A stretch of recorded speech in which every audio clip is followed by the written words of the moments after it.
is Jill Garafa. As a therapist, and again, I'm an occupational therapist, and I had the honor and privilege of working with many different types of patients over the years, and patients often come to therapy very discouraged, and they're at a low in their life. As you can imagine, like if you were living this great life and all of a sudden you got into a car accident and now you're paralyzed from the waist down or paralyzed from the neck down, it's like a bummer. You know, a lot of times those folks didn't want to live anymore. You know, they were very discouraged.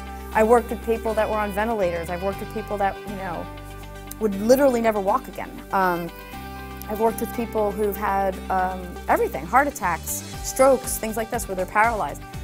So a lot of times those types of patients would come to therapy and be so discouraged they were just ready to give up.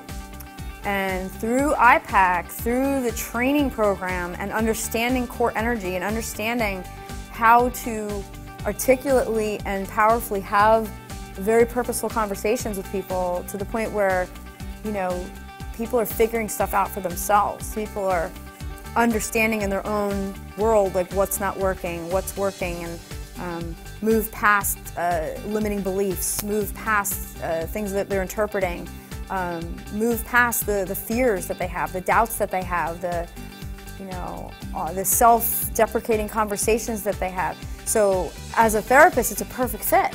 It's a perfect fit because naturally as a therapist, we help people by encouraging them, you know, by offering encouragement and offering a different way to look at a situation, you know, especially if somebody comes in and they don't want to live anymore, right? Obviously there's a therapist, usually a trained psychotherapist on the team of a hospital that will manage that in a one-on-one situation.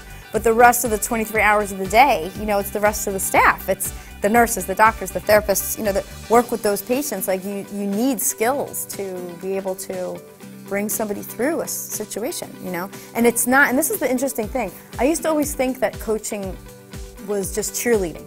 You know, like, hey, you can do it, you know, and it's not at all. It's really about helping another person through a situation by meeting them where they're at.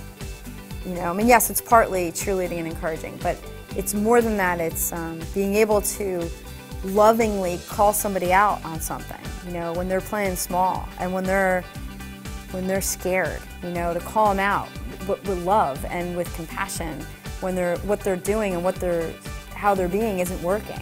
And you can tell it's not working, but, you know, rather than be like, hey, you can do it, I'm like, no, now I actually have the tools to be like, hey, what are you doing, you know, like that. And not just work them through that situation, but help them take it all the way, you know, help them create a plan going forward.